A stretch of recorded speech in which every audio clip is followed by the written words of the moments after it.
Race fans, and welcome to the Super Mario Brothers Randomizer bracket stage. Never mind what that thing says at the top about being group stage. This is bracket stage. I'm Diesel Pilot. I've got Growl Wolf on the air with me. Good evening, Growl Wolf. Good evening, Diesel Pilot. What are we expecting here tonight? Well, tonight, as you can see on the left side in the red square, we have TEEX88. And on the right side in the blue square, we have Gimpxtreme. We have two seasoned veteran runners, people who've managed to make it pretty far along in group stages and bracket stages in the past. I'm looking for an exciting match. This is going to be a great night. I could not have said it better myself. Both of these runners bring a lot to the screen as we are getting started here, and just really are exceptional runners, exceptional players, exceptional SMB3 runners. We've seen TEEX88 on the screen so many times, and we've seen Gimpxtreme right there as well, and just both very seasoned runners. Now, something we do see right out the gate is a divergence of sorts. Gimpxtreme decided to go check out the fortress found on a fort, 7F2, one of the more challenging forts in the game. And Teeks decided to take on a Hammer Brother fight, and what he found was a couple of brothers in a flooded stage. He was trying to play as Small Mario. Neither player got too far in the first thing. Teeks is in 1-3. It looks like he tried to go initially for the item, but that fire nipper deterred him, and he's gotten his card out the gate. And Gimpxtreme is now in the second room of 7F2. You have to love that divergence right after we get started here. Just a lot of really great talent like we've talked about. And to see Gimpxtreme go ahead and play it, I have to imagine that he knows what he's up against here. TEEX88 is a fantastic SMB3 vanilla player, so the speed is definitely going to be on the side of TEEX88. Therefore, I think Gimpxtreme feels like he's going to have to play a bit of a smarter strategy, and that's maybe play the road less traveled. So if this is the one that builds the bridge to take them to the fight with Iggy, I have to applaud Gimpxtreme here for going ahead, getting that fortress done and out of the way. We don't know if it's right. We don't know if it's wrong. Play it, get it done with, and go. And you see, Gimp got into 1-3 and took a gap early on in the stage, and Teeks finally did clear that Hammer Brothers, getting a chance they could fight them not on a flooded tile. Helps make it a lot easier to time.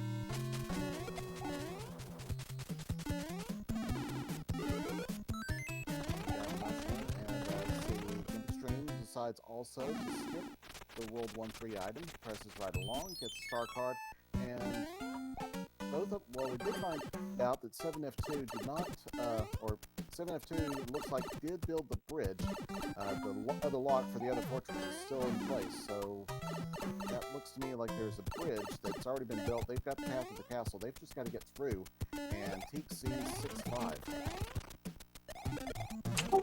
Not really a terrible level to find once you come up here. 6-5, you basically are going to end at least with a mushroom if there's any kind of damage inflicted here. There's going to be a fire chomp. It's just not going to matter here as Teeks finishes off with the tail now. One of the nice things about that difficult stage is, you at least finish powered up just because of the way the stage is set up. And hopefully maybe even with the tail. I could see people that, maybe if your strategy was to go into a future stage with fire suit, not liking that part of it, but at least you got a couple extra hit points and you're not going to have too much trouble taking damage early on in your next stage. Now we have to go ahead. Oh. I was just about to say this. We have a tail. We already saw 7F2. I was about to speculate what happens if 7F1 comes up here. This could be a huge change in either direction. If Teeks finds the right one, he's going to beat this level as fast as you possibly can with that tail and with his strategy there. He just played that perfectly. And if this is the right one, he has a huge advantage going into World 2.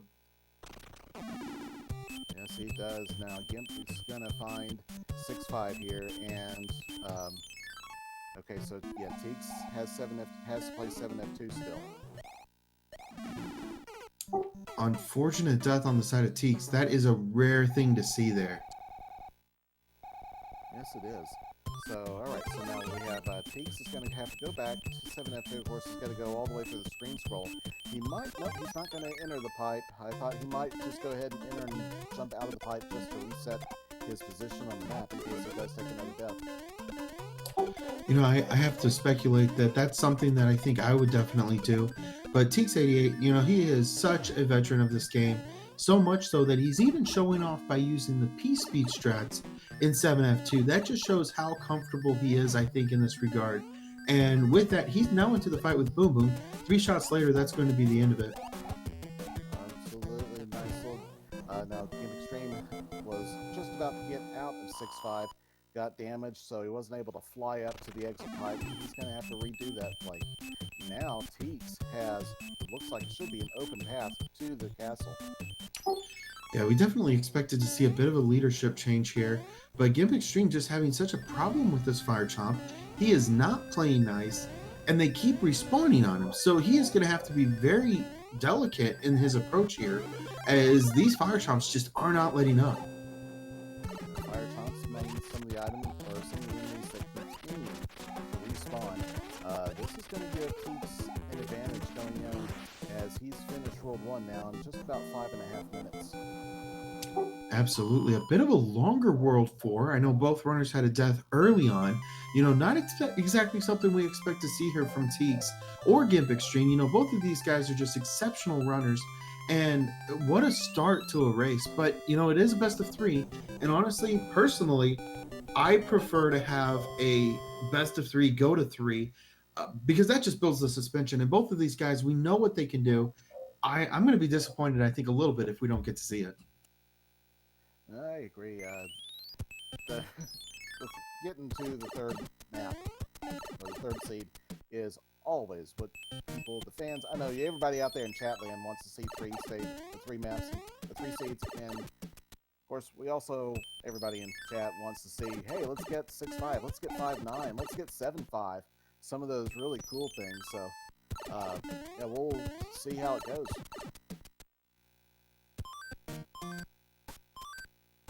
All right, I am Growlwolf, and I am currently talking, trying to make sure we've got the audio correct. I'm being told in chat that the audio is just a little incorrect. Diesel, what do you got for me? I just bumped mine up a little bit. I'm hoping that people are able to hear me a little bit better now. All right, chat, let us know who's better, worse. If we need to adjust that, we'll come back to it. Meanwhile, TEEX88 currently in the pipe maze. Okay. Oh, okay. Thanks for the heads up. A little bit quiet. All right.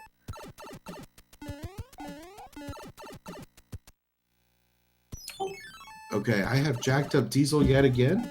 And, okay, sounds like it's better. Okay, well, hey, thanks for taking care of me then. Anytime, that is what we are here for and what we do. And right now what we are doing is a bracket stage.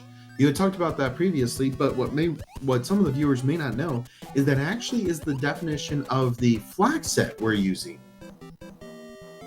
Okay, so what I recall about the flag set, since this is the final stage and our runners are, you know, of course at this point they're considered to be some of the best of the best. What I understand is that the flag stage has no end cards, so no bonus items as we go through. Our runners also will not be able to use their hammer items to break locks on the map. That's no-go also. That is absolutely correct. These are going to be by nature a bit of longer seeds, so we're going to be looking to see a 36, 37 minute couple of seeds here almost exactly, as TEEX88 is a very seasoned runner, and he's actually coming into this as the favorite because over the group stages, except for one loss, he was undefeated, and that was to Animus United, who we saw play on Wednesday of this last week. But TEEX88 is actually ranked number 4 in terms of the average time getting through his races, and that was at a blistering speed of 33:46.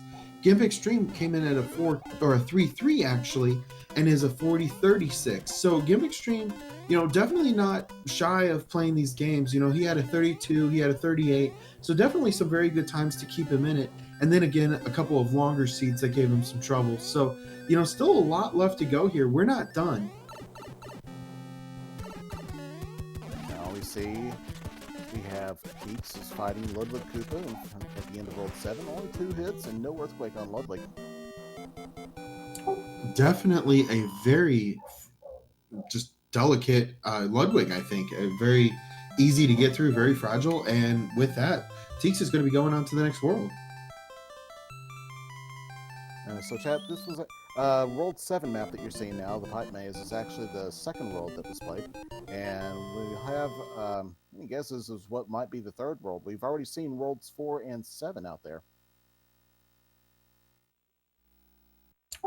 Gimpxtreme just hot on TEEX's tail. That little bit of a miss up with 6-5 has not deterred Gimp at all, as he is now flying through World 7's airship and is going to be taking on the Maestro of Mayhem here in just one moment. TEEX seeing another World 7 stage actually here, World 7-3. Nice stage for using some P-Speed strats. I love to see it. TEEX just flies through it also. Gets it done in 293. Yeah, and I'd almost say get ready to see that a bunch. You know, we've got 2 very excellent runners. We just saw Gimpxtreme utilize a randomizer strat. That's not one that you'd be able to use in the vanilla game, as it is an auto-scroller. But we've turned those off. We don't really want to have to deal with those, so we're going to go ahead and let our runners just go as fast as they can and go from there. That's right. So, yeah, anybody that is familiar with the randomizer program that we have, what it does is it's a hack, of course, but what it does is it allows runners or any person who downloads it and has the ROM to use it with to go and change up the game, shuffle all the levels, all the worlds, and several of the other settings. Some of the more fun things, of course, that, oh no, Gimpxtreme misses an input, I have to think, in 7-3 and has to go and replay that one. As you can see, TEEX88 has Mario wearing the purple suit, so you can change colors. You can also make Mario permanently one type of Mario. So sometimes we have races where we'll do permanent Frog Mario, for example. We did that not long ago. I think actually we've done a one-hit knockout Frog Mario, which was incredibly fun. Yes, fun is a very peculiar way of putting it, but the one-hit KOs are very interesting for sure, because if you take any amount of damage, like you said, you actually do take a loss of life. But what a fun place to be. You know, we've played this game so much. We love this game, and to alter it in such a way where you can do a one-hit KO frog run, yes, those are very long races, but they're sure enjoyable. We do have several of the other hacks that people have done. Of course, among them, removing the auto scrollers, because our guys like to play fast. We don't want to sit and wait for the developers' speed to go through. We want to just get it done, get it over with, and get on to the next stage. Absolutely. And if somebody gets caught up on an auto scroller level, such as 7-4, 1-4, any of those that would require the runner to be just a little bit behind, you know, that really starts to punish them very heavily. So kind of leaving it open to interpretation of just, hey, you know, if you're on 7-4, swim as fast as you can. If you're on 1-4, do you have a P-Speed strat? If not, you know, you might want to find one. And chat, good catch. We have a Fred World 1 airship in World 1. That is definitely a vanilla position for that airship. As TEEX comes out, and chat, get out your commands. We have a Tanuki kill. Yes, we do. And guessing the next world, I'm going to have to agree with Gernardinator here and go with World 6. World 6, that's, I like that guess. World 6 reminds me of the snow. Reminds me of winter. I'm going to say World, well, we already saw World 1. I'm going to say World 2. Oh, it was World 6 after all. Winter is coming for both of our runners as they get into World 6. TEEX88 just a little bit ahead here. Finds out that the first vanilla, or the first pipe set, is pretty vanilla, as it really just doesn't do anything for him. So I think play the fortress here is a good idea. He'll find himself in 6F2 and probably use the peeling strats to go just underneath it, and beautifully done as always. TEEX88 has pretty much nailed how to do the P-Speed strats and the flying strats in this fortress. I've seen his stream before. Does an outstanding job, and here he goes, gets his boom kill. He's gone. And we've got Gimpxtreme just finishing up his level, and we'll be looking for a fight with Larry here in just one moment, as he will pick up that Hammer Brothers. So a couple of Hammer Brothers fights. Well, I take that back. TEEX, as soon as I said that, decided to use the screen clip to where he didn't have to play the Hammer Brother, and is moving on to 5-5. 5-5 Donut Land, and I think somebody pointed out yesterday that yesterday was National Donut Day, and I missed it. And now we all have, they're reminding me with the line of donuts. Well, you are not the only one that missed it, because I did as well, but that is quite all right. What TEEX did not do was miss the donuts, and did a very nice job of finishing that off. And looks like he's going to go for a pipe. This could be a very quick World 6 here, as there's one more level, and we've got a 10 panel. So we're looking like a 1 fortress. Well, World 6 does, in vanilla, already contain 3 fortresses and a 10 panel. But we could still, I didn't see if there was already another 10 panel, which would indicate that it would be down to 2 fortresses. But I have seen a 1 fortress World 6, though, where there's multiple 10 panels. Just 10 panels galore. And we also have the 5.3 beta, as chat points out. Thank you, Sharchet. 5.3 beta, or sometimes the 3.9 beta, depending on what we have, how people want to think of it. Absolutely, and TEEX88 now through just by playing 6F2. That is the end of it.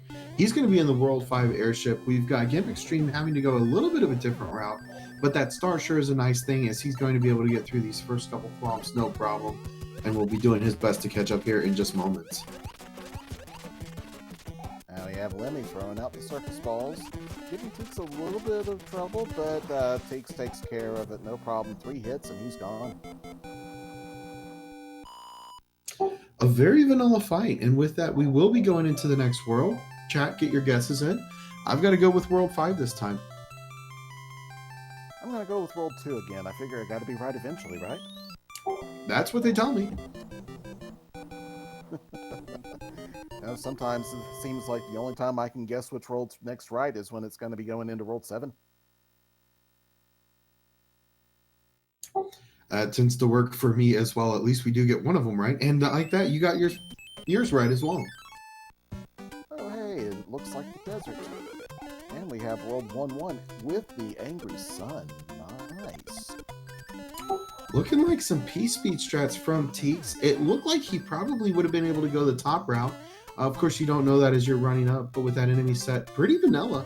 All except for that Angry Sun that looms in the corner, but just not going to be a factor here, as TEEX takes down 1-1 and has to see what this pipe has to offer, which could very well be a free World 2, especially if one of these fortresses is World 1's fortress. And so I was also just watching Gimpxtreme's screen, and he decided to fight the Hammer Brothers, and he picked up a hammer with the first one. Now he's got the Fire Brothers, but he is... Fire Brothers in a flooded stage. He did a nice job taking care of those as regular Big Mario. So I'm not certain that we've seen World 3 yet, and I'm thinking about the places where a hammer could be useful. This World 2 looks like it definitely could have use for a hammer if you could possibly get down there. I think it's probably just going to be a little bit too much work for him to try to get through that, but a 2-shot on the 7-1 for Gimpxtreme means he's going to get through 7-1 real quick. Nicely done on the clip. Get your first tries out for that one. That was a first try. I was watching last night. A crazy dude last night was pointing out that, hey, the first 6 or 7 tries, those were practices. That was the first try was the one who got it. Absolutely. It sounds like how I play golf. That's right. Oh yeah, it took me 10 strokes. Now the first 4 or 5 putts were practice. Yeah, just lining up, getting the feel for it. And TEEX88 through the real 5.3, so we've got the beta and the real 5.3 level, a couple of real long ones. And Gimpxtreme going to be moving on and joining TEEX in this in this next world. Oh, so somebody in chat doesn't like my philosophy on it. That's all right. Everybody's got their things, and TEEX's thing right now is 3-7. Let's see if he goes for the item in 3-7. He's got... Oh, no, he's going to fly right on by it. Beautiful P-speed strat. Ending at a 294. Just exceptional. He is putting the gas down and ready to keep moving. I mean, 3 levels in World 2, and that just meant nothing. Yeah, TEEX is putting on a clinic. This is an absolute showcase of his skills tonight. I believe the only thing he's gotten slightly incorrect so far is the guess of 7F1 versus 7F2, and what a small thing. I mean, one of them was right next to the castle. If you're right, boom, you're right there. But even with that guess, he still came out just fine out of the first world, as Gimpxtreme had some problems with 6-5. So, you know, TEEX88 has been in the lead the entire match at this point, and really it's just continuing to put the accelerator down. He just doesn't care. Not at all. He's gone full throttle, and he is making it happen. And we talked about previously where TEEX was a 5th rank or 4th rank overall by terms of average time, but because of that one loss to Animus United, he's actually ranked seed 9.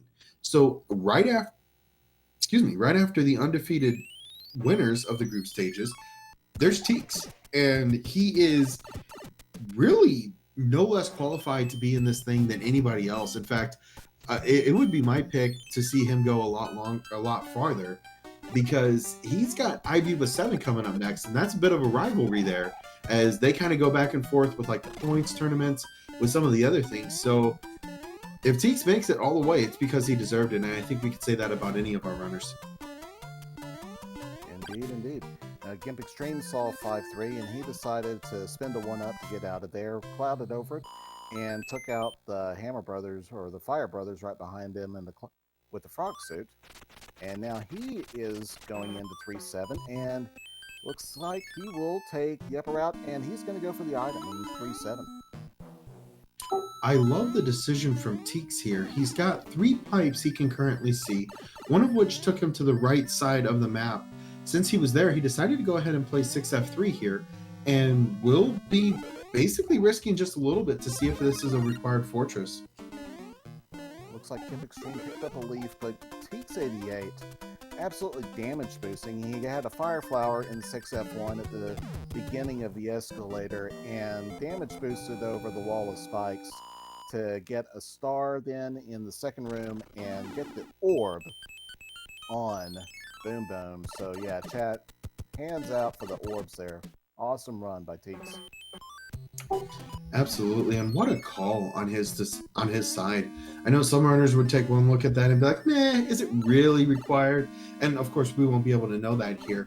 But TEEX88 will be moving on to the sky part of this world here in just one moment, as Gimpxtreme looks to try to gain back any time he can. We saw him take an intentional death earlier in 5-3, and then cloud over it and continue on into 3-7. So definitely a plea of aggressiveness from Gimpxtreme to try to get back into this, which you want to see. Now, of course, for those of you who may not be certain, the 2 runners, they can't see where their opponent is. They're racing this blind. They've never seen the seed before, so they don't know what to look for or where their opponent is.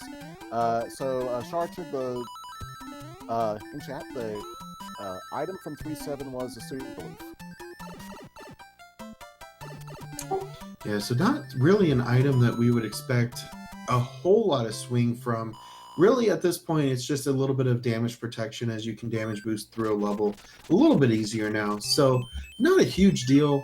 And really, TEEX88 finding out that, hey, wait a second, that fortress may not have been required. So I'm curious to see if Gimpxtreme does go after that. There was a couple of levels that, okay, looks like Gimp will be going for the fortress as well.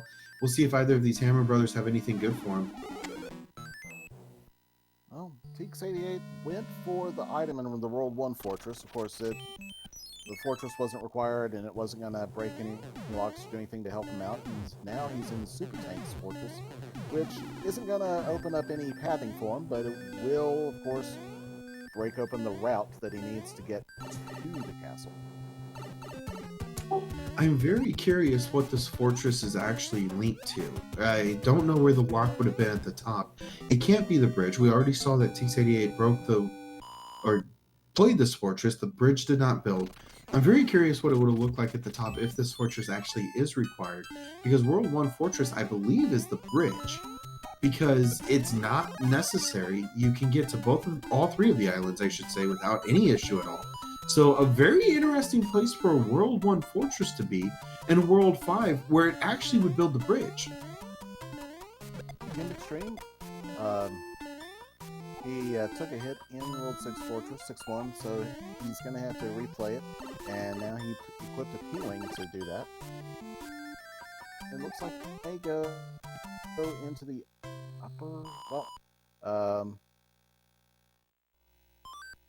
okay, I think we might, did that stutter a little bit for you as well?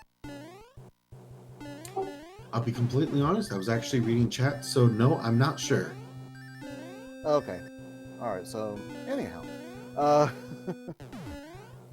Gimpxtreme is now moving over to the upper, or back to the tower to get to the upper part of World 5. Which, the tower, of course, this time, oh, he picked up a star, and he's going to have to wait for the timer to time out before he can enter that pipe. That is such an unfortunate thing that people just don't remember necessarily while you're racing this, because it comes up so infrequently. You know, when you have a star as a big Mario, if you're not doing P-Speed, and that's the other part of this, if you don't have P-Speed, when you hit a pipe, you will just twirl and not actually go in. But if you speed through it, then you could hit Mario in the middle of a jump going into a pipe, and it actually will let you go through. It's a little bit of a weird mechanic that SMB3 has. TEEX getting up to the World 3, the double hammer position, but takes a look at his inventory and confirms he has no hammers. So he's pressing right along. Of course, he didn't have a choice. He had to play this level, 5-1, with some Paragoombas instead of the typical pile driver micro Goombas. Nicely done, taking the wings off that Paragoomba at the end that was ready to snipe him. Yeah, those Paragoombas, they have a habit of going up as soon as you come into the screen. And I know a lot of runners, me included, we jump as soon as we see an enemy. And of course, that means face-to-face with a Paragoomba. And they usually win that fight. So very nice done on the side of TEEX88. Yeah, I think that one was probably just a matter of just a couple of frames of extra or lead on the input, which shows the ability of the players to get that kind of advantage, or that the practice builds. Getting that twitch, really, that extra couple of frames of input, that response that you get. Absolutely, and as you kind of get more and more familiar with it, with the muscle memory and the things of that nature, you know, it's amazing to me how these guys do react in that way, that it's just a fraction of a moment and they've already reacted, they've already responded. Now, I haven't seen all of the items on the side of Gimpxtreme. I know that we did have the hammer come out earlier as he was fighting, I believe, the World 4 Boomerang Brothers. I'm curious to see if he does have the second hammer here, because that could mean a bit of a catch-up for him, which he desperately needs at this point. He's going to be making his way through the ports. He has, I think, no choice here. I think he has just to play 3 straight-on through stages here, the Super Tanks and then 2 more Overworld stages. But he might have an opportunity, World 3, depending on how the rest of that map shapes up. Well, it looks like the only thing that TEEX found out is that the tower at the top, or the fortress at the top, where 3-3 I believe usually would be, is actually what breaks the lock that moves him to the right, where 3-4 and 3-5 would be. So not a really required position at all. I think the play here for sure is to play a double hammer, because then you've got the pipe at the bottom, which takes you to the right side, and you have another pipe. So either that takes you to Windy, or should take you to where the other pipes are. So a bit of an open map here once you do get through the first part. And I think it's definitely the play to go ahead and use the hammers, because if not here, you're not going to use them. And we just found out TEEX is on his way to World 8 here in a moment, as soon as he finishes this Fred World 3 airship. And as he does head into World 8, we like playing the game of Bridges to Bowser, where we take a guess at how many bridges it's going to take to get Bowser's castle open by way of bridges. And I've got to go with a high number this time. I have to say 3. My favorite number in this game is always 4, and I'm still going to go with it, 4. All right. Hopefully, one of us is correct. It just seems like there's not enough times where bridges to Bowser is a high number. So hopefully, we get it this time. I've seen a couple of -1s in this tournament. I like that one too. It is very interesting where the bridge will show up to the left of where you would come into Bowser's Castle, and therefore not necessarily, but just one of the things that happens in Randomizer that you won't get in the vanilla game. Getting a good start, or the first look, we have 5-4 with the Angry Sun, and it's going to be required for TEEX at least. Oh, he must have missed. Whoa! I'm sorry to intrude, but I did not expect to see that missed input there.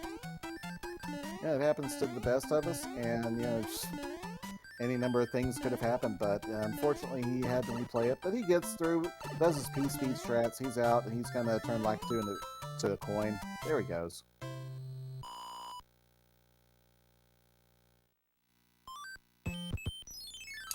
Now we have 3 pipes on the beginning of this World 8. Very interesting for sure.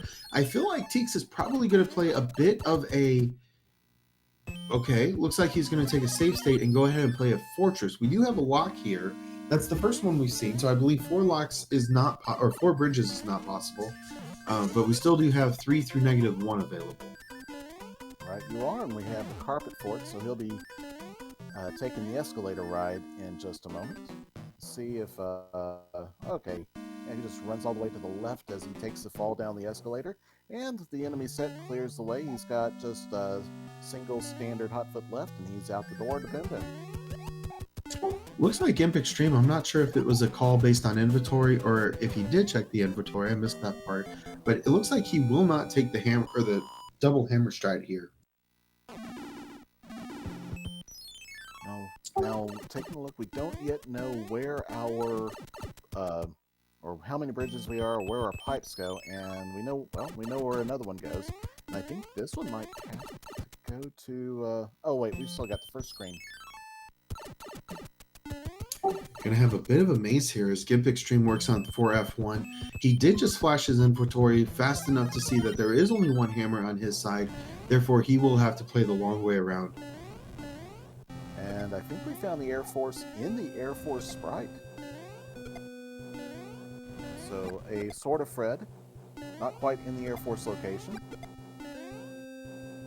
Now I just found out recently that is what's called a French vanilla. It's not exactly a vanilla spot, but pretty darn close. And we have five shots on Bim Bim. He's gone. And we did also see on that dark room, or the spotlight room, another lock. And there's a third lock that just blew up by the tanks sprite. So we're down to only one fort left, or only one bridge. A very interesting call on the side of TEEX. He saw the fortress, went ahead and said, no, I'll come back to it. It's not a terrible spot to get to, but he obviously knows something we don't know because it is a 0 bridge Bowser. And TEEX decided he's just going to even go and try to get through, well, dash through the hand stage. He's got a few lives to do this. Yeah, and thankfully not a huge part for him. He was able to get through after the 3rd try. Those hand stages, man, they can really start to mess with your psyche as you're trying to get through quickly, and it just keeps grabbing you. I was watching a match a couple of days ago where between the 2 runners trying to get through the same hand stages in World 8, they were, I think they got picked up by like 10 times in a row between the 2 of them. That is absolutely terrifying. And TEEX88, just shut up, man. He's got 3 clips. First try. Mac and cheese, first try. Hi, Bowser. Bye, Bowser. Top of the elevator clip. Top of the Any Man's clip. Top of the mac and cheese clip. 1-1-1. Bowser comes. Bowser goes. That's the end of it. Get your GGs in chat for him. Whatever. That was absolutely amazing. My hat's off to you, TEEX88. Good job. Gimpxtreme, you're not out yet. You still got 2 more matches, but my God, that was amazing to see. Oh, absolutely gorgeous. It's so beautiful and so perfect. You almost hate to see it. Like, can you get any better? I don't know, but wow. King of Clips right there. Shark, I don't know how to pronounce your name. I'm sorry. I always pronounce it Sharkid. If that's incorrect, I'm sorry. But I couldn't have said it better myself. King of Clips, three first tries. If it was even close, it was no longer close in the Bowser's Castle. That's ridiculous. And Teeks finishes his official time in race time is 34 minutes and 11 seconds. Oh, yeah. And Gimpxtreme, it looks like he did go and drop a forfeit, so we're going to be going on to the next match pretty quickly here.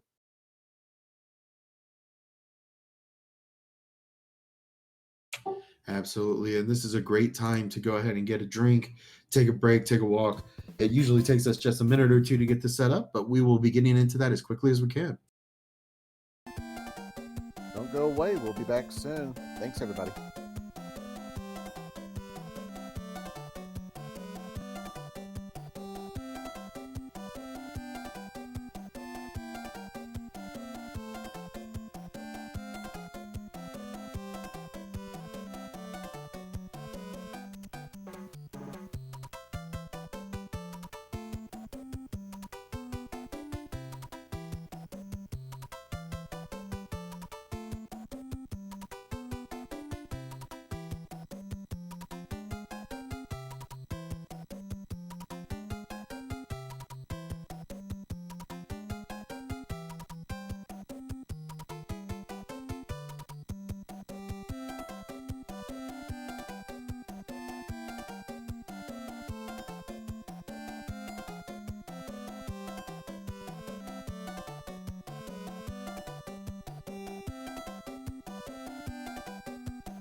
Okay, everybody. This is Music Pilot, your friendly commentator for the evening. And my partner, Raul Wolf, is out setting up the next game with our two runners. But I want to take this moment to thank everyone who's watching and also point out that we don't have any corporate sponsorship here at Speed Gaming or with the SMB3 Randomizer community. All we have is a partnership here with Twitch to put our content out there. But everything else that's done is done by you, our viewers, and members of the community, fans, enthusiasts, and everybody else who just wants to be part of it. And you are always welcome to be part of this and join with the group. We have a Discord server, which is sort of our base of operations. And of course, the Speed Gaming network has, of course, several channels. We'd love to have you, if you can, to subscribe to us. You can also participate by just, you know, giving us your applause and your appreciation in chat. Appreciate everybody who does help and join and participate. The viewers who make this happen. And without you, we wouldn't be doing it. And with nobody else watching, we'd just be playing a game. So the participation with the viewership is what really makes the magic. Um, so the group of people who are part of the SMB3 randomizer community and the speed gaming community are great folks, friendly people, and an inviting crowd. You're always welcome to be part of it. All we ask is that you be kind and enjoy the time that you have. Speed Gaming, the bot just posted some of the links. It includes the schedule and the brackets for this tournament. I'm going to post the links to our. Well, Growlwolf just posted the links to the runners.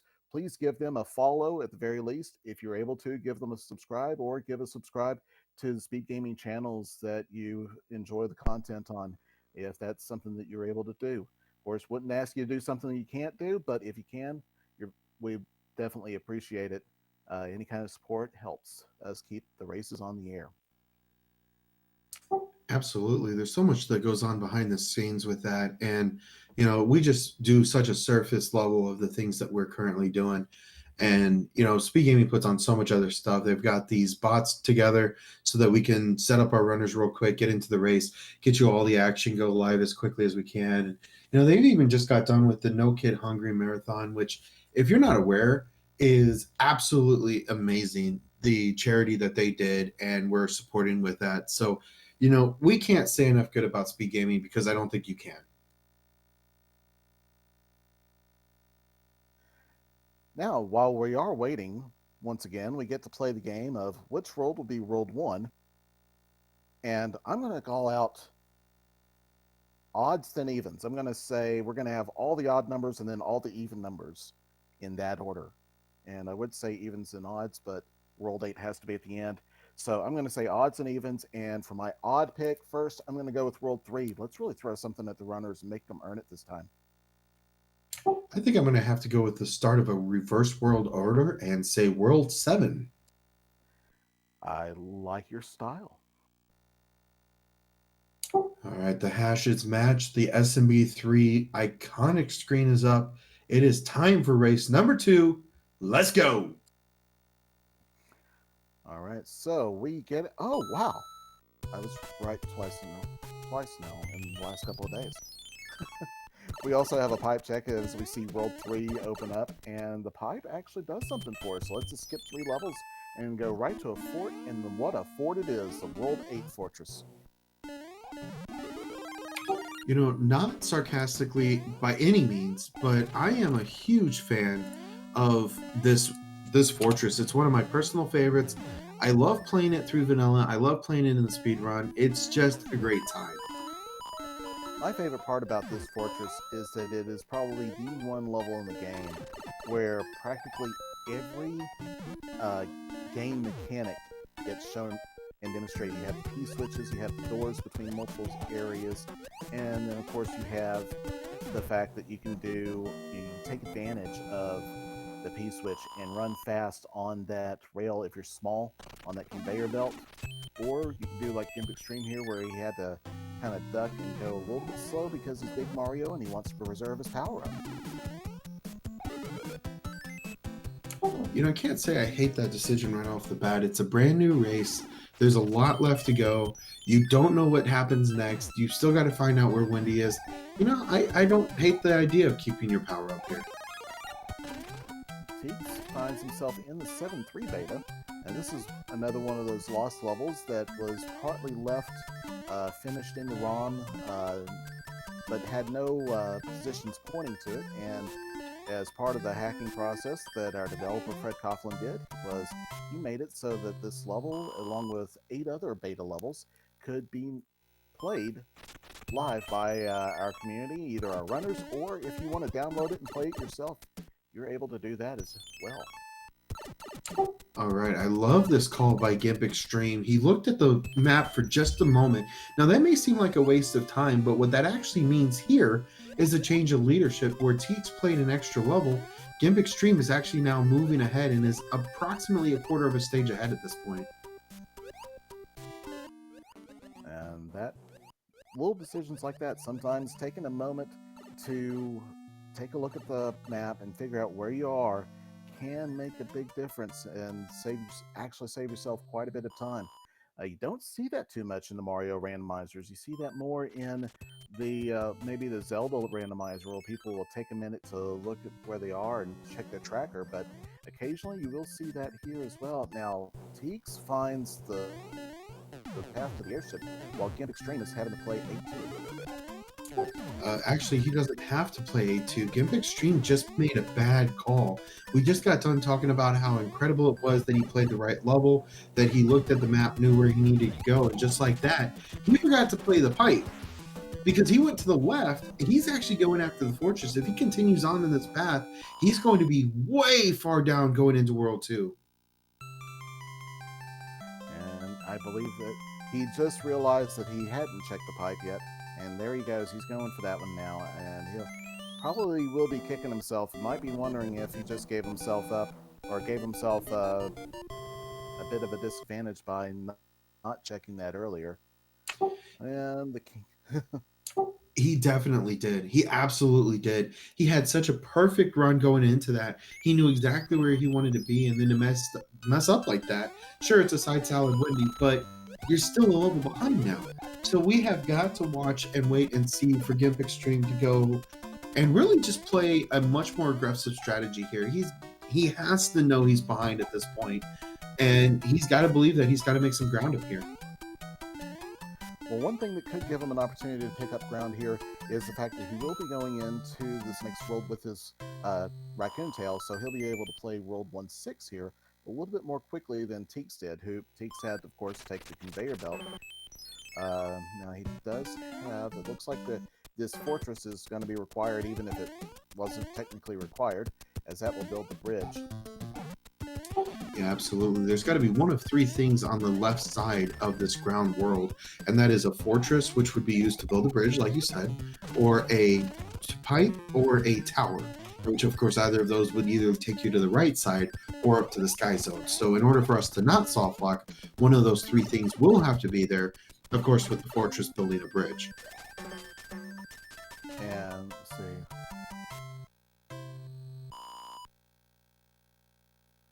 Oh, so chat, you're asking about the boards. Are you talking about the 7 main overworld maps that we have, the worlds 1 through 7?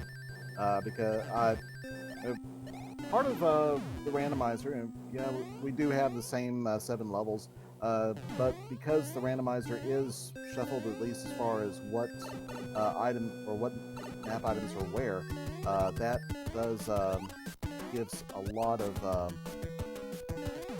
Oh no, I just saw what Gimpxtreme did. He let the 2 Buzzy Beetles run into each other. He's not going to be able to respawn those until he goes into the pipe or plays the 1-up. A very unfortunate thing on the side of Gimpxtreme. And to finish answering the question, as far as I know, there is rumors of the possibility that there could possibly maybe a chance for some of the overworld maps to randomize, which I think would be very interesting for sure. I think there would have to be some checks just to make sure that everything, of course, is beatable. But at the same time, I think it could be interesting because you could show up right next to a castle. So could be interesting for sure. So Gimpxtreme getting out of the World 2 pyramid this time. And there he goes. Gets by the boomerang, bro. But TEEX88 has already moved on into the next airship. He's playing the World 4 airship here. And playing it masterfully. Gets a Fire Flower as he goes, and he makes his way to Roy Koopa. Roy, of course, like all the Koopa kids, only needs 10 fireballs, but it looks like he probably only needed 2 stomps to get gone this time. A very easy fight on the side of TEEX88, and Gimpxtreme doing his best to catch up here as he is taking down the Navy, which will be, of course, the Boom Room, which will lead to the bridge and should lead him to the top here in just one moment.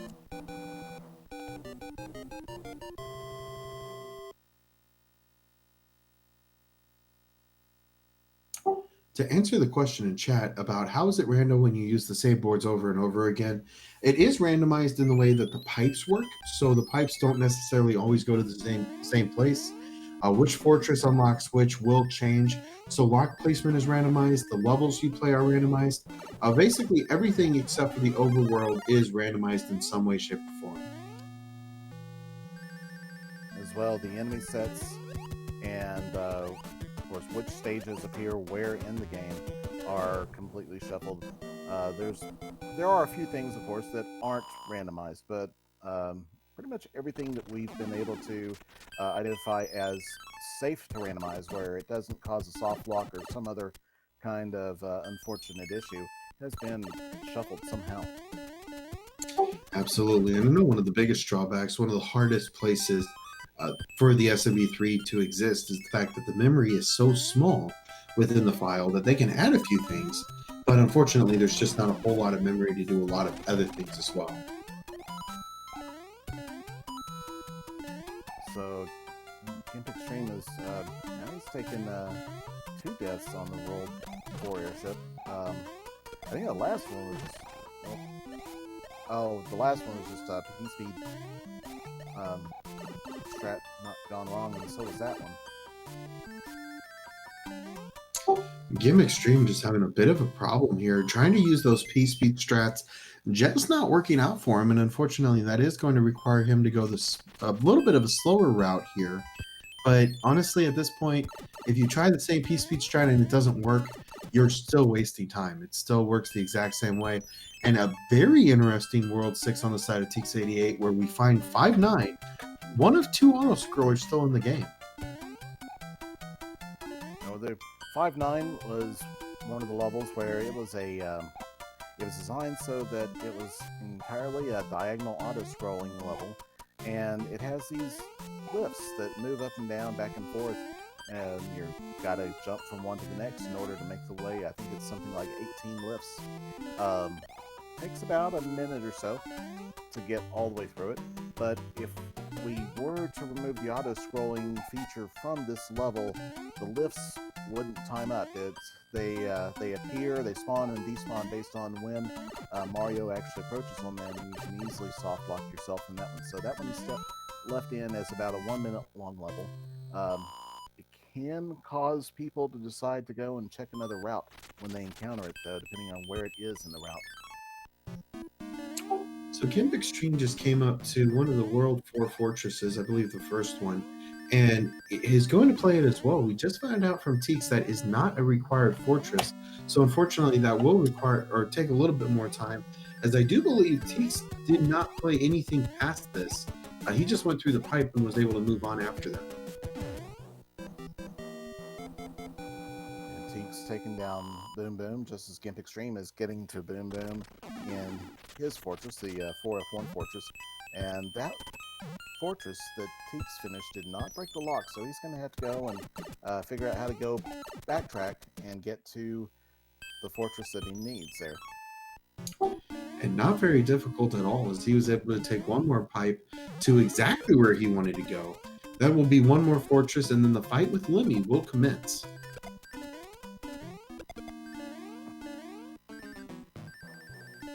And here's another one of our de-auto-scrolled levels, 6-2, I believe, which was one of my favorites to play as a kid because it's got, oh, is this 6-7? They're both auto-scrollers, and sometimes I get confused which one's which.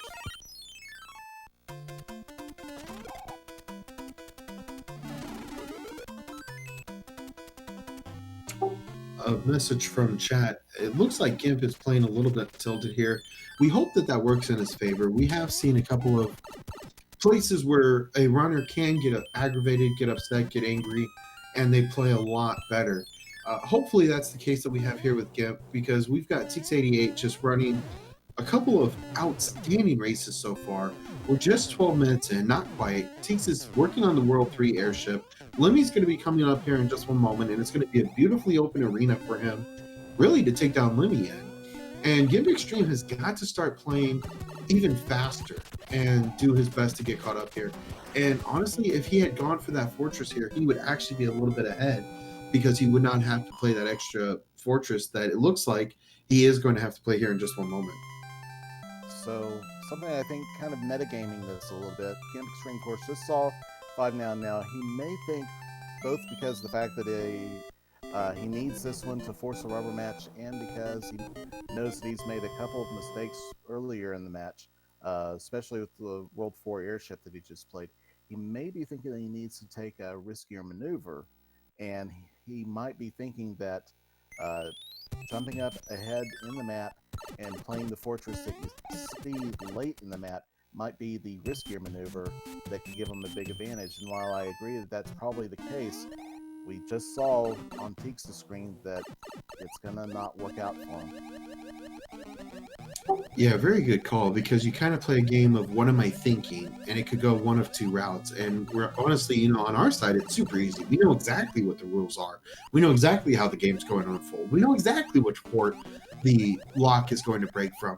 But these runners don't. So you're absolutely right. These runners have to play a game of guess who, of, all right, if I'm TEEX, what would I do? And it's kind of like the Princess Bride, where he's, playing the inconceivable game of, all right, have I poisoned your drink or mine? And really, it doesn't matter what your logic is.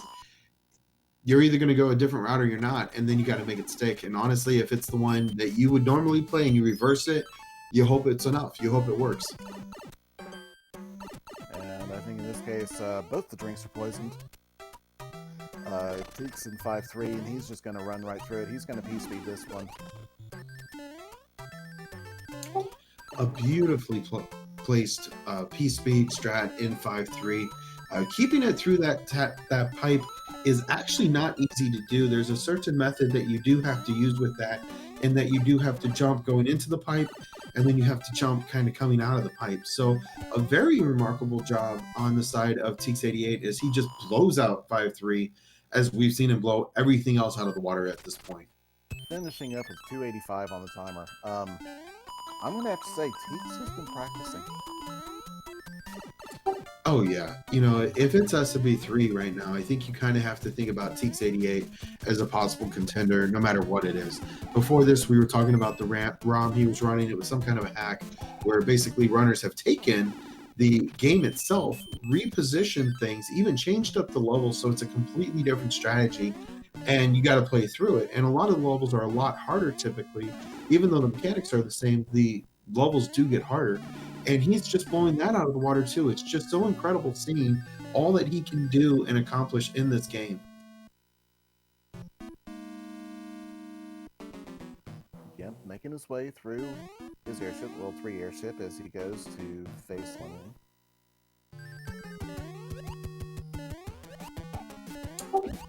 And I do have to agree that his Gimp is probably starting to feel this slip out from his fingertips.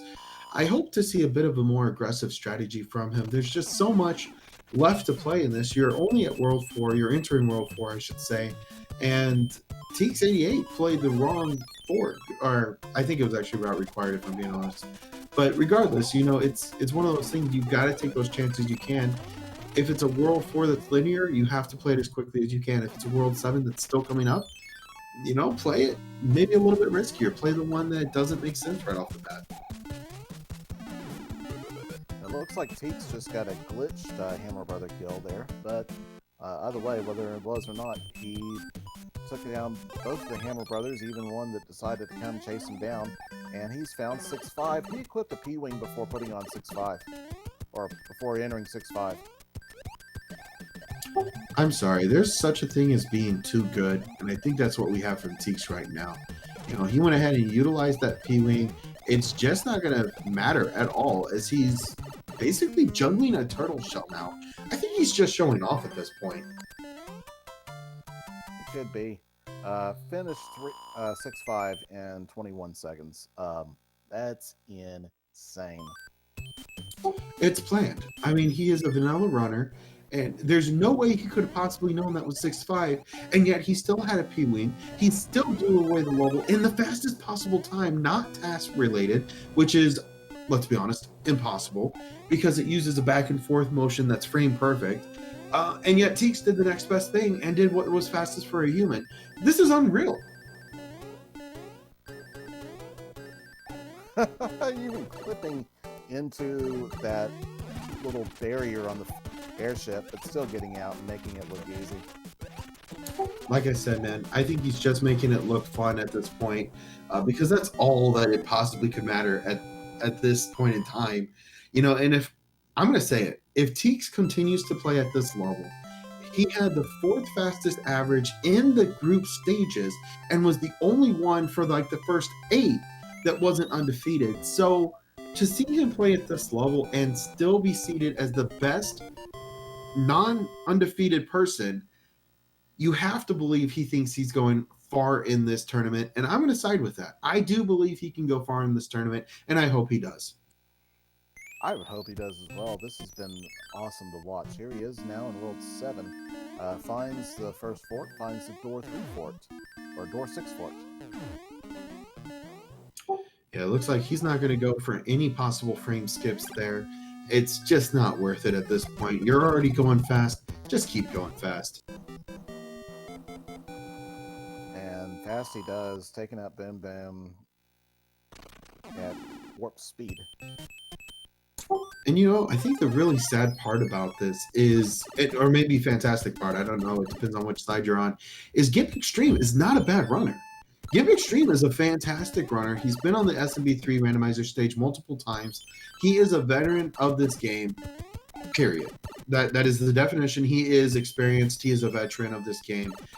And he is just getting shown up by TEEX, who's putting on a massive performance. He knows what's at stake here. He knows he doesn't want to go into the next round with a 2-1. He really doesn't. He wants to get it done here and now, and he wants to be moving on to his fight with Ibuba, where he's going to be bringing in a lot of heat. And Ibuba, if you're watching this, you better be ready.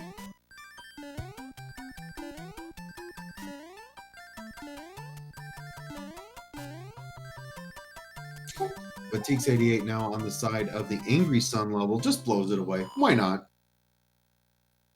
I mean, that was one of the few levels that I consistently was able to do P-Speed strats, so I love seeing it, though. Oh, for sure. If you get the timing down right, you know which enemies are going to be where and how the Angry Sun operates. It's really not that bad, but it sure looks good. Gimpxtreme uses this cloud to skip one of the levels. I think, was that 5-9 that he was able to skip in World 4? No, World 5 or 5-9 actually came up in World 6. That was where 6-9 usually is. He actually just skipped 6-5, which is where TEEX used the peeling. Yeah, okay. Still, that can be a bear of a level if you're not properly equipped. Oh, absolutely. And especially to play it quickly, you do have to have a P-Wing or a tail, just like TEEX88 had it. Or a P-Wing, you know, like, who would have planned that? And chat does point out that Gimpxtreme taking on the Hammer Bros as Small Mario, definitely a risky play.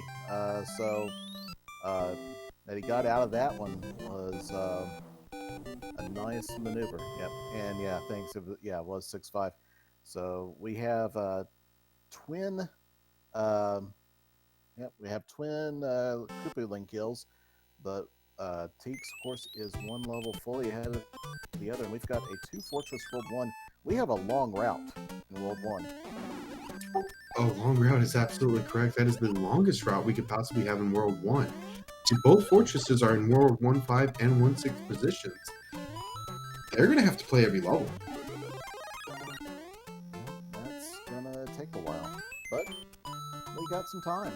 That could give Gimpxtreme some time to catch up if TEEX were to have a misplay or something were to go wrong, but we'll see how this goes.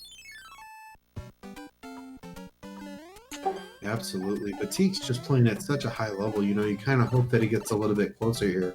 But at the same time, I mean, TEEX88 is just going to be blowing these out of the water, one at a time after time.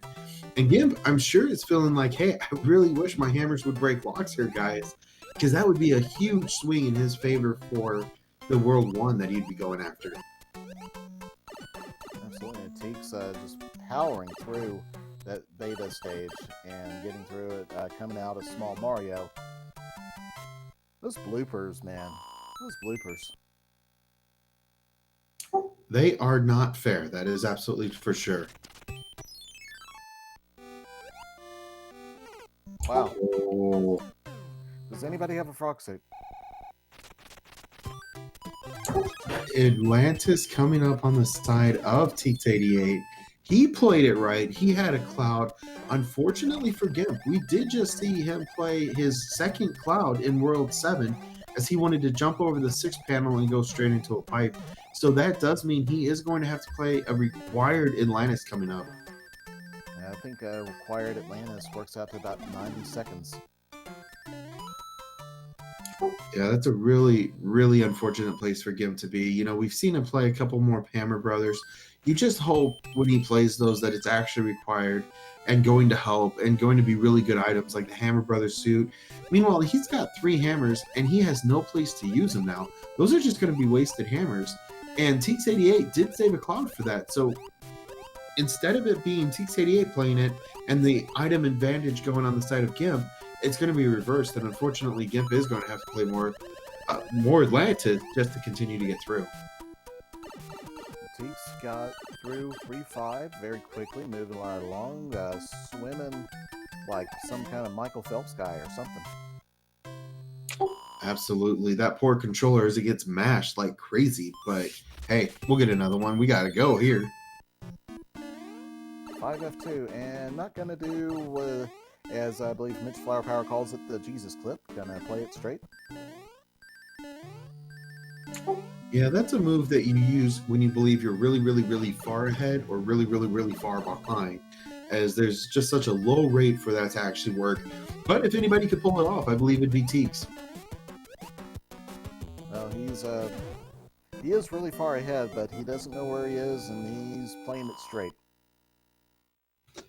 Absolutely. I believe the actual thing that you have to remember about being a runner is you must believe that if you're going to do something, your opponent would do it and do it better. Therefore, you have to believe that you're behind and not take chances like that, unfortunately. Gimpxtreme took a moment just to take a look at the map to see if it was something that he could get through somehow, and it's not. TEEX is trying the clip, gets the clip, doesn't have to play the spiky rim, and will send one fire to Ben Ben, and gets the other 4 in, and he's out. Gimpxtreme getting stun locked by Sledge Brothers that are below him. He can't even see them to try to time his jumps or anything to get out of the way. That's just not fair. No, highly unfortunate. You know, we talk about the memory and things that this game has to offer. And unfortunately, that also means that if it is just off screen, it can still affect you because it like is one screen in either direction of what it actually shows. So unfortunately for Gimpxtreme, just not a whole lot going his way. Whereas for TEEX88, just about everything's going his way. It does seem like everything for TEEX is coming up Millhouse. Absolutely. We talked about it the other day with how it's fortune favoring the bold, and sometimes the randomizer seems to favor the veteran. But in this case, I got to go back to fortune favoring the bold. TEEX88 is just playing some massive plays, going for some massive P-Wing strats, and just blowing it out of the water. I mean, I don't know how you could possibly play this seed any better than he already has. Well, for those of you in chat who are hoping you'd get a chance to see Atlantis, here you are. Like I said, it's about a 90-second long auto-scroller. Underwater, there is a section here shortly where you can, I believe, correct me if I'm wrong, I think you can go above that section that he just went in. Or is it maybe just after this section with the Electro here? My understanding is there is a possibility you could do it, but then you have to jump down at exactly the right spot. Otherwise, you do soft fly, or it like catches you in, and you will take damage there. So you do have to be very careful if you do choose to do that. And I believe with a P-Wing, it could happen, but exercise with cautious. Of course. And Gimpxtreme activating the question marks, and I guess maybe he was hoping for a star, but he didn't get it. He just got another leaf, so he's not going to take those, and he's just going to power his way through the Electros and try to avoid them, and of course the bloopers that come. It looks like TEEX currently has 3 hammers on his side. We do have a rock on the bottom of this world too, also one in the top right corner, but we don't talk about that. It's not necessary for this run.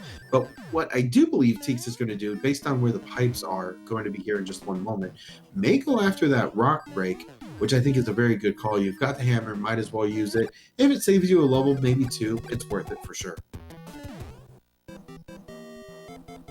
I love seeing Boss Bass give our runners just a little bit of harassment. I don't like it when Boss Bass totally trolls us, but seeing them make it earn it is pretty good. And Gimpxtreme using the fireballs to send Boss packing, and does it well and makes his way right on through. He's going on to 3-5 now, but TEEX is at the next last stage before he enters the airship, the final airship we'll have. He's in 2-2, the Oasis stage, and he's going to get this jump off the paratrooper, but wasn't able to make it all the way. But he's out the door. Another beautiful level on the side of TEEX88, and he will be going into World 8 just before the 30-minute mark. It kind of just signifies how long the seed has been with World 1 that required all 6 levels to be played, or 7, I guess. 7 levels had to be played, and one of which was Atlantis. Just outstanding that he's going into World 8 in less than 30 minutes. Absolutely ridiculous. And of course we have another Fred here with our World one. I think it was just a one hit. Yeah, just a one hitter there on our Koopa, Morton. Yeah, it Oh, was. sorry, that was not. I was thinking the last map. I got my maps confused. It was not a Fred on the airship.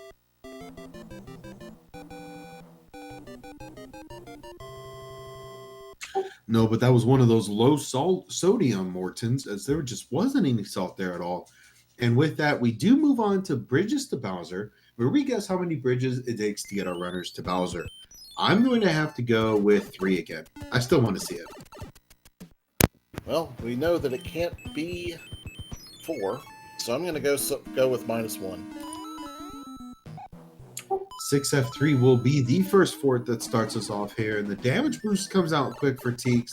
He says, you know what? I feel comfortable enough with this level. I'm going to play it my way. Now let's see if he can get the orb kill on Boom Boom.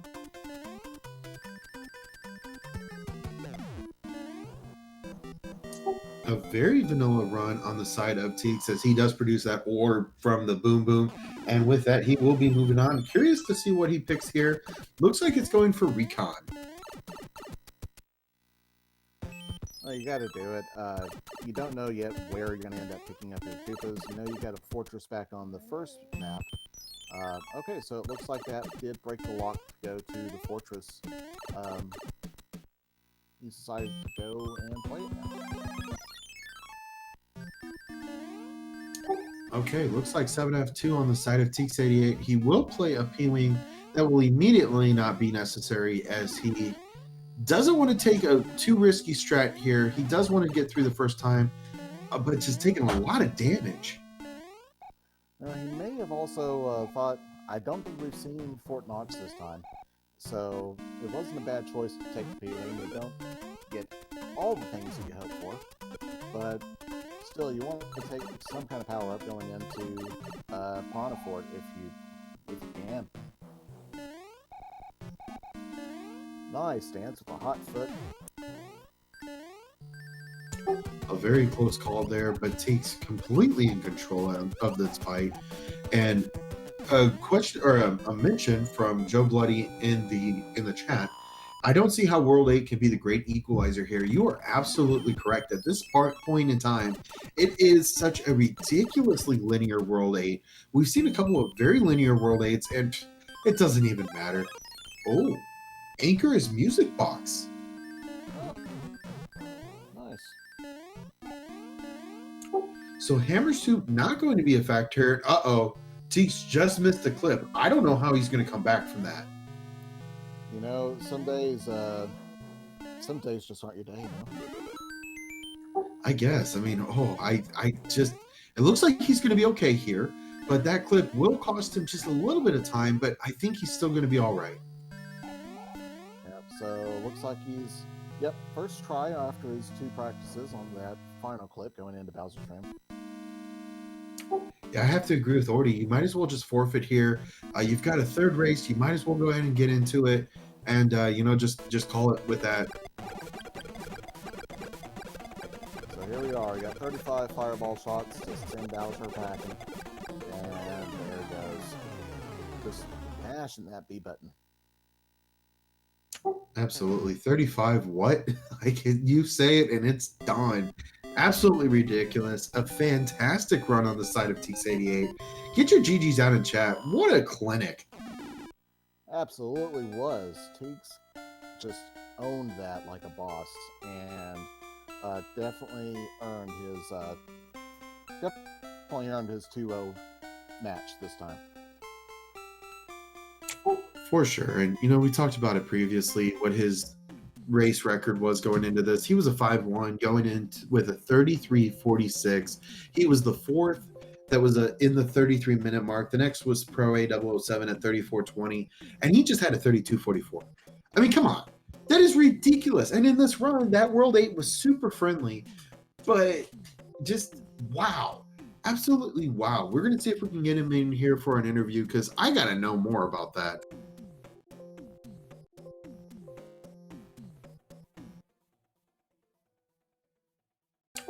while we wait for them. It looks like Gimpxtreme has just taken another forfeit.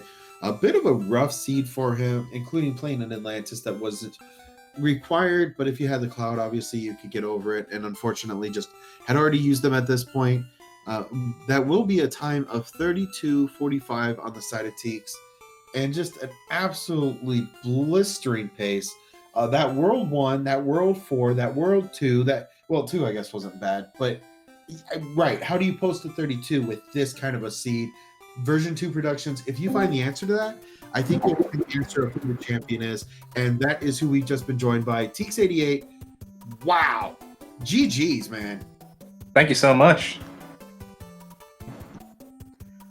I was going to say, you absolutely killed both of those seeds. Congratulations and GG. Thank you, I appreciate it. Yeah, there wasn't really much to complain about as far as the first race went. I mean, I took those 2 deaths because I had some drop day presses in 7F2 and I think 5-4.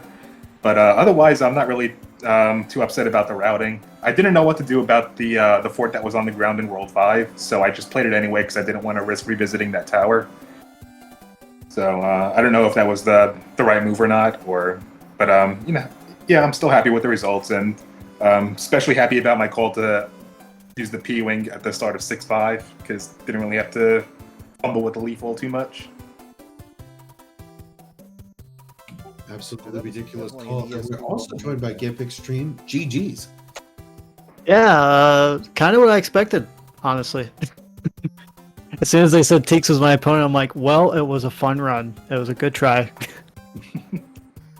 Hey, Gimpxtreme, though, you did awesome. That was still a great run, both of them all the way through. Nothing bad about it. TEEX was just, I mean, you can go back and watch the VOD, of course, but TEEX just absolutely was on point the whole way through. I mean, the fact that he was finishing and I was just getting into World 7 both times, it was one... I made a lot, like, I was having a lot of controller issues. I had a lot of eaten inputs on some jumps. And I don't think it was, like, that's an excuse, but, like, as soon as I died, I'm like, nope, I'm not coming back from this. Because I didn't die against the race against Ibuba, and I couldn't even beat him. So, it was one of those things, it's the vanilla players are going to have that kind of advantage here in brackets, because they know the routes on levels. And, I mean, hey, I felt pretty good on some things, but can we talk about World 1 and this last seed? That was a full clear. I've never seen the full. As soon as I saw it, I was like, you've got to be kidding me. Oh yeah, the blocks blocking us at every corner, so I'm just glad that I had a shot for Atlantis. I didn't, because I knew I was already behind, because I made the mistake of holding left on the input for the World 4 airship, and I just fell to my death, and then I had like 2 slips and died there, so I was already 3 deaths behind. I was like, I've just got to use it to catch up, and sure enough, Atlanta showed up, but I played it pretty well, so I wasn't too worried about it. But still, I was like, man, come on, what is this world? This World 1 is insane. I've never seen this before. Yeah, gotcha. Yeah, speaking of Ibuba, I think that he's going to be next to the north side of the bracket, so yeah, I definitely see that going either way. Yeah, it's going to be good. I haven't beaten him. He's beaten me 6 times, and he's knocked me out the last 2 years, so do me a favor and knock him out for me. Well, I'll do my best. It was when I was doing a race with him in Mitch's tournament for the semifinals. It ended up being super close between us, and yeah, it's no exception as far as these random races go. Sometimes he wins, sometimes I win in these weeklies. So, looking forward to it. Yeah, I think you guys are going to be a good matchup. It should be fun to watch, so I'm looking forward to it. I'm going to try and steal comps for it. Absolutely, appreciate it. Sorry about that there. Lost my microphone. Definitely looking forward to the rest of this tournament. You guys did great. Definitely put on a wonderful show. And as Sharks in chat just said, GG to both of you. Loved your work. So congratulations, TEEX, for moving on. Gimpxtreme, look forward to seeing you the rest of the way, and of course in commentary as well. No, it's this is a great community. These guys are really open to give you suggestions, help pointer tips, stuff like that. I remember when I first started this, my first seed took over 3.5 hours. So if you want to learn, I mean, you can learn, and it just takes some time and practice, and anybody can do it. Indeed. Absolutely. see. Anything else that I feel like mentioning or pointing out, or anything else? Yeah, I just want to say GG again, and thanks again for an awesome race, Gim. And yeah, shout outs again to SpeedGaming for putting on this event, and to Proa for organizing this, as well as Macobra for organizing the championship cup. I mean the challenge cup. I always get that mixed up. But yeah, looking forward to the forthcoming races, and I can't wait to get in on some of the commentary action as well. And thank you to you, Diesel and Growl, for your commentaries tonight. Always appreciate you. Yeah, just thanks again, Speed Gaming, commentators, racers, runners, everybody involved. Pro especially, because he does a lot of work behind the scenes that nobody really sees. Macobra for setting all up the other stuff as well and tweaking with the randomizer. Fred for creating it, and just everybody in this community. I mean, I've made a lot of good friends that I talk to, not about this game, but other things, because you know we met here and it's been a lot of fun. So definitely check it out. Check out the Discord, guys. It's a good community. I definitely could not have said it better myself, and we have just posted that in the channel. If you have any desire to get to know more about the runners, the players, it doesn't even have to be the game, but if you just want to be a part and kind of see what we do and kind of what makes us tick, I have to reiterate both what all of these guys have said. It is a fantastic community. You're not going to regret it.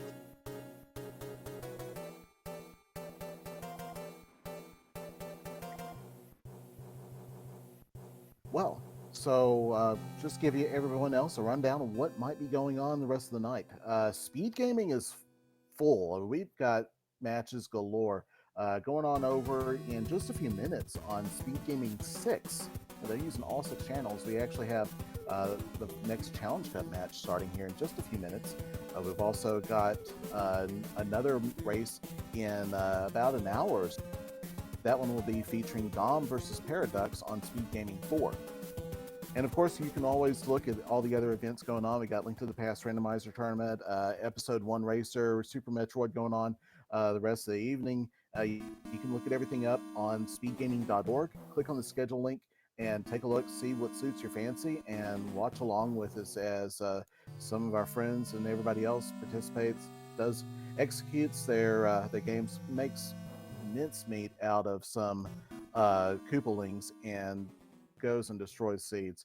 GG to everybody, and I'm going to take a break before I go and do my next commentary.